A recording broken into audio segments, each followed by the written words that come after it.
Bersama Reta Channel. Selamat pagi, selamat siang, selamat malam. Hai, apa kabar anak-anak? Semoga sehat, bahagia, dan selalu dalam lindungan Tuhan Yang Maha Esa. Sudah siap belajar? Sebelum belajar, jangan lupa berdoa dulu ya. Selamat belajar, tetap semangat. Pada kesempatan kali ini kita akan belajar tema 1 indahnya kebersamaan, subtema 2 keberagaman budaya bangsaku, dan pembelajaran 1. Tujuan pembelajaran kita pada hari ini adalah setelah membaca teks tentang keragaman budaya, siswa mampu mengidentifikasi gagasan pokok dan gagasan pendukung di setiap paragraf dari teks tersebut dengan mandiri. Setelah membaca teks tentang keragaman budaya, siswa mampu menyajikan gagasan pokok dan gagasan pendukung di setiap paragraf dari teks tersebut dalam bentuk peta pikiran dengan tepat. Siswa mampu menyebutkan keragaman budaya, etnis, dan agama. Siswa mampu mengkomunikasikan keragaman budaya dan etnis dan agama teman-teman di kelas dan juga orang-orang di sekitarnya. Setelah eksplorasi, siswa mampu menjelaskan cara menghasilkan bunyi dari beragam benda di sekitar dengan lengkap. Setelah eksplorasi, siswa mampu menyajikan laporan hasil pengamatan tentang cara menghasilkan bunyi dan beragam benda di sekitar dengan sistematis. Sekarang, mari kita pelajari apa itu gagasan pokok dan gagasan pendukung. Setiap bacaan biasanya terdiri dari beberapa paragraf. Setiap paragraf memiliki gagasan pokok yang didukung oleh gagasan pendukung. Gagasan pokok adalah ide utama yang dibahas dalam suatu bacaan, bisa berupa kalimat inti atau pokok paragraf. Gagasan pokok dapat dilihat pada kalimat utama. Kalimat utama biasanya terletak pada bagian awal atau bagian akhir paragraf. Kalimat utama yang terletak pada akhir paragraf biasanya diikuti dengan kata-kata seperti oleh karena itu, oleh sebab itu, jadi, dan dengan demikian. Ciri-ciri kalimat utama yaitu 1. Bersifat lebih umum dari kalimat lainnya. 2. Terletak di awal dan akhir paragraf. 3. Dapat berdiri sendiri jika kalimat lain dihilangkan. Gagasan pendukung. Gagasan pendukung berfungsi menjelaskan gagasan pokok. Biasanya dinyatakan lebih dari satu kalimat. Gagasan pendukung disebut juga dengan kalimat penjelas. Ciri-ciri kalimat penjelas. 1. Bersifat lebih khusus dari kalimat lainnya. 2. Berupa contoh data dan pernyataan. 3. Satu paragraf terdiri dari beberapa kalimat. Cara menentukan gagasan pokok dan gagasan pendukung. 1. Baca dahulu paragraf dengan cermat. 2. Cermati kalimat pertama dan kalimat terakhir. Tentukan manakah yang termasuk gagasan pokok atau gagasan penjelas. 3. Terus membaca hingga menemukan gagasan pokok. Gagasan pokok dapat terletak di awal, di akhir, di awal dan akhir atau keseluruhan paragraf. Tahukah kamu bahwa Indonesia terdiri atas banyak pulau, suku bangsa, tarian, rumah adat, serta agama? Ayo kita cari tahu lebih jauh tentang keberagaman itu. Ayo membaca. Indonesia terdiri atas berbagai macam suku bangsa dan budaya, namun tetap dalam satu wadah Negara Kesatuan Republik Indonesia atau NKRI. Keberagaman tersebut merupakan anugerah dari Tuhan Yang Maha Esa, kita wajib mensyukurinya. Anak-anak perhatikan penggalan paragraf berikut, baca dan cermati dengan baik. Pawai budaya. Pawai budaya sangat menarik bagi warga Kampung Babakan. Pawai ini selalu menampilkan keragaman budaya Indonesia. Udin dan teman-teman tidak pernah bosan menanti rombongan pawai lewat. Tahun ini mereka datang ke alun-alun untuk melihat pawai tersebut. Kakek Udin pun terlihat sabar menanti. Terdengar suara gendang yang menandakan rombongan pawai semakin dekat. Anak-anak perhatikan kalimat yang diberi kotak berwarna merah. Pawai budaya sangat menarik bagi warga Kampung Babakan. Di sini, dalam paragraf ini, itu dinamakan kalimat utama. Nah, gagasan pokoknya bisa kita temukan pada kalimat utama.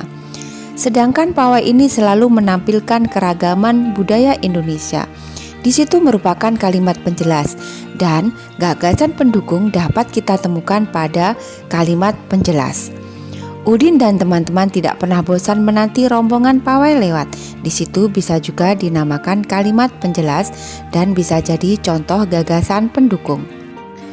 Anak-anak, sekarang mari kita lanjutkan pada paragraf kedua. Namun sebelum kita membahas lebih lanjut tentang gagasan pokok dan gagasan pendukung, mari kita pelajari lagi tentang apa itu paragraf. Paragraf adalah suatu gagasan yang berbentuk serangkaian kalimat yang saling berkaitan satu sama lain. Nama lain dari paragraf ialah wacana mini.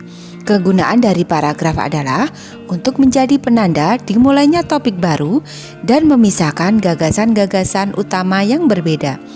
Anak-anak coba perhatikan pada paragraf kedua ini atau pada paragraf lain bahwa penulisan awal paragraf adalah ditulis agak ke dalam, ya. Dan Ibu sejak tadi mengatakan tentang kalimat. Ada kalimat utama, ada kalimat penjelas. Namun kalimat itu apa sih? Kalimat adalah satuan bahasa berupa kata atau rangkaian kata yang dapat berdiri sendiri dan menyatakan makna yang lengkap. Coba perhatikan. Di barisan pawai terdepan terlihat rombongan dari Maluku. Itu satu kalimat diakhiri tanda titik. Rombongan laki-laki mengenakan kemeja putih, jas merah dan topi tinggi dengan hiasan keemasan. Itu kalimat kedua dan seterusnya. Setiap satu kalimat diakhiri dengan tanda titik. Nah anak-anak, dapatkah kalian menemukan gagasan pokok dan gagasan pendukung pada paragraf kedua ini? Ya benar, gagasan pokok pada paragraf kedua adalah terletak pada akhir paragraf, yaitu budaya Maluku sangat unik dan menarik. Kemudian gagasan pendukungnya adalah 1. Di barisan pawai terdepan terlihat rombongan dari Maluku. 2. Rombongan laki-laki mengenakan kemeja putih, jas merah, dan topi tinggi dengan hiasan keemasan. Ketiga, rombongan perempuan mengenakan baju cele. Keempat, baju ini terdiri dari atasan putih berlengan panjang serta rok lebar merah. Kelima, langkah mereka diiringi oleh suara tifa, alat musik dari Maluku. Keenam, bunyinya seperti gendang, namun bentuknya lebih ramping dan panjang. Untuk paragraf 3, 4, dan 5, coba kalian cari sendiri di rumah ya. Kalian tulis dengan rapi di buku kerja kalian. Lalu sekarang apa yang dibicarakan pada paragraf ke-1 tadi? Ya benar, paragraf pertama membicarakan mengenai pawai budaya yang sangat menarik bagi warga Kampung Babakan. Pawai budaya selalu menampilkan keragaman budaya Indonesia. Kita ulangi lagi bahwa setiap bacaan biasanya terdiri atas beberapa paragraf. Setiap paragraf memiliki gagasan pokok yang didukung oleh gagasan pendukung. Gagasan pokok adalah ide utama yang dibahas dalam suatu bacaan. Dapat berupa kalimat inti atau berupa pokok paragraf. Gagasan pendukung adalah uraian atau tambahan informasi untuk gagasan pokok. Setelah kalian membaca teks bacaan pawai budaya tadi, ternyata budaya Indonesia sangat beragam ya. Apa yang membuat setiap budaya berbeda? Ayo kita pelajari bersama-sama. Indonesia adalah negara yang sangat beragam budaya, agama, dan bahasa daerahnya. Sebagai warga negara yang baik, kita wajib menghargai keberagaman tersebut. Sekarang marilah kita meneruskan keberagaman suku bangsa yang kamu ketahui dengan tabel. Siti berasal dari Padang, ciri khas daerahnya adalah rendang dan rumah gadang. Galang dari Aceh, ciri khas daerahnya adalah tari saman dan rumah Aceh.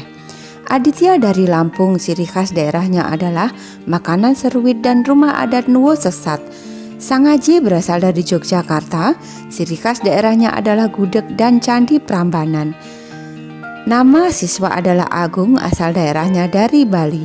Ciri khas daerahnya adalah ayam betutu dan tari kecak.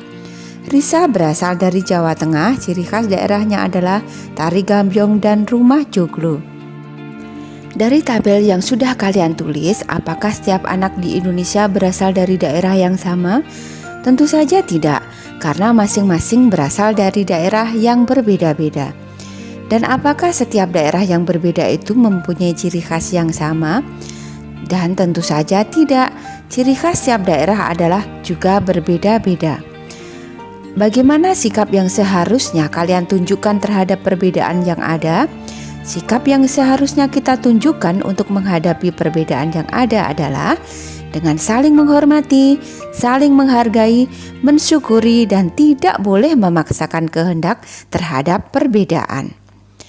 Perbedaan yang ada pada setiap daerah di Indonesia merupakan suatu anugerah dari Tuhan yang patut kita syukuri.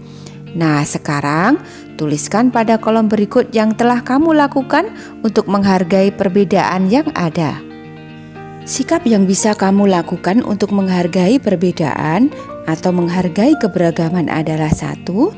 Kalian bisa bermain bersama-sama dengan teman yang berlainan agama. Kemudian kalian juga harus menolong sesama dengan tulus tanpa membeda-bedakan.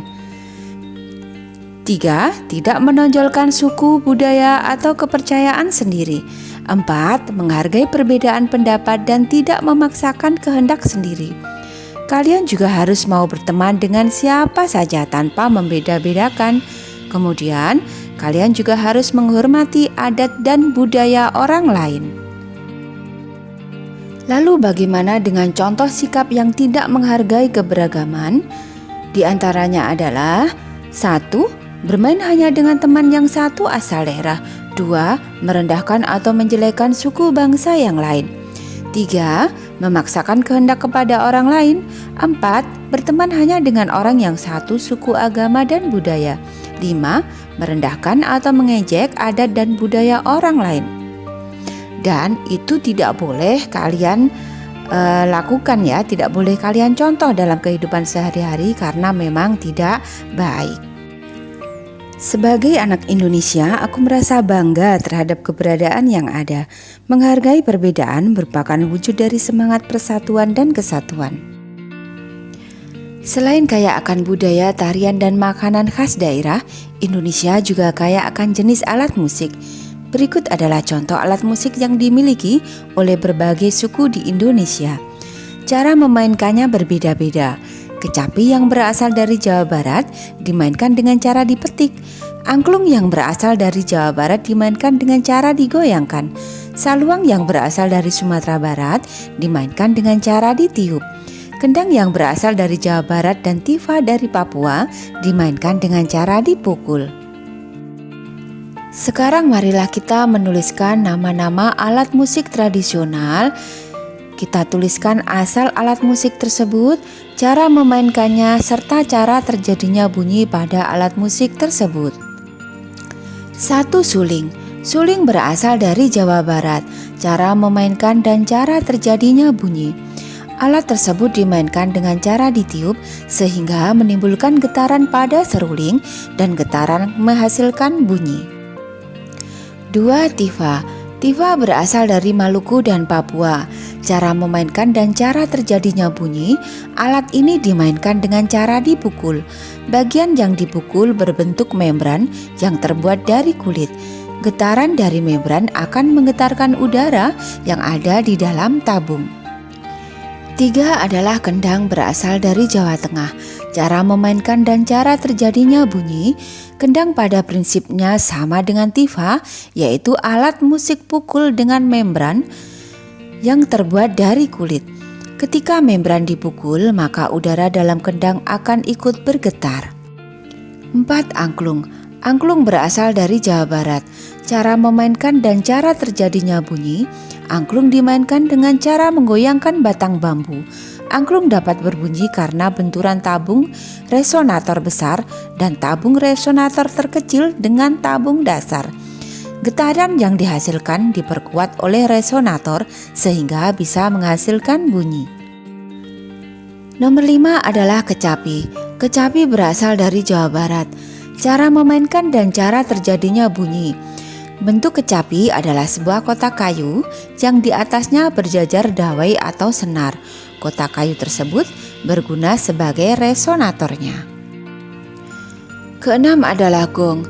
Gong berasal dari Jawa Tengah. Cara memainkan dan cara terjadinya bunyi. Gong dimainkan dengan cara dipukul. Bentuk gong adalah bulat, lingkaran, dan mempunyai titik di tengahnya sebagai pusat resonansi dengan bentuk yang lebih menonjol. Nah, kamu telah mengetahui berbagai alat musik dan cara memainkannya. Tahukah kamu bahwa di sekitar kita juga banyak sekali benda yang dapat menghasilkan bunyi? Ayo kita pelajari lebih lanjut.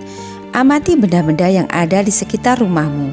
Ambillah 5 benda yang kamu anggap sebagai sumber bunyi. Pastikan bahwa benda yang kamu temukan berbeda cara membunyikannya. Misalkan ditiup, digesek, dipetik, dipukul, atau ditekan.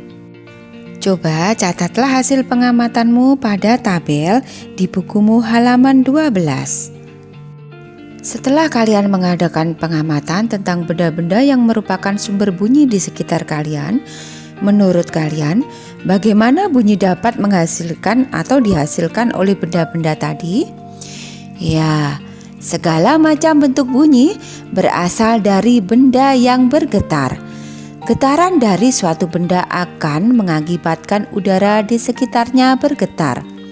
Segala macam bentuk bunyi berasal dari benda yang bergetar. Getaran dari suatu benda akan mengakibatkan udara di sekitarnya bergetar. Getaran tersebut menimbulkan gelombang bunyi di udara. Benda-benda yang bergetar dan menghasilkan bunyi disebut sumber bunyi. Nah, anak-anak, sekarang kalian sudah mengerti kan tentang apa itu bunyi? Tuhan Yang Maha Esa menganugerahkan kita indera pendengar. Melalui indera ini kita dapat mendengar dan menikmati hasil karya seni budaya yang beragam. Ayo kita cari tahu lebih lanjut tentang hal tersebut. Bunyi dapat merambat melalui benda padat, benda cair, dan benda gas. Akan tetapi bunyi tidak dapat merambat pada ruang hampa. Dalam kehidupan sehari-hari banyak perbedaan yang kita temui, mulai dari perbedaan agama, suku, ras, hingga warna kulit. Sebagaimana halnya sebuah permainan musik yang terdiri atas berbagai alat, kehidupan nyata yang penuh dengan perbedaan pun dapat berdampingan dengan baik, asalkan setiap orang dapat saling menghargai keberagaman. Sebelum kita mengakhiri pelajaran pada hari ini, sekarang ayo kita renungkan bersama-sama. Apa yang sudah kalian pelajari pada kegiatan hari ini? Ya, hari ini kalian telah belajar tentang sikap peduli santun, kemudian tentang gagasan pokok dan gagasan pendukung, keberagaman sosial dan budaya, dan sifat-sifat bunyi. Serta kalian juga telah mencari informasi. Apa yang kamu lakukan untuk menghargai perbedaan di sekitarmu? 1. Tidak mengganggu orang lain yang sedang beribadah. 2. Menghargai kepercayaan yang dianut sesama. 3. Kalian menolong sesama dengan tulus tanpa membeda-bedakan. Kemudian 4.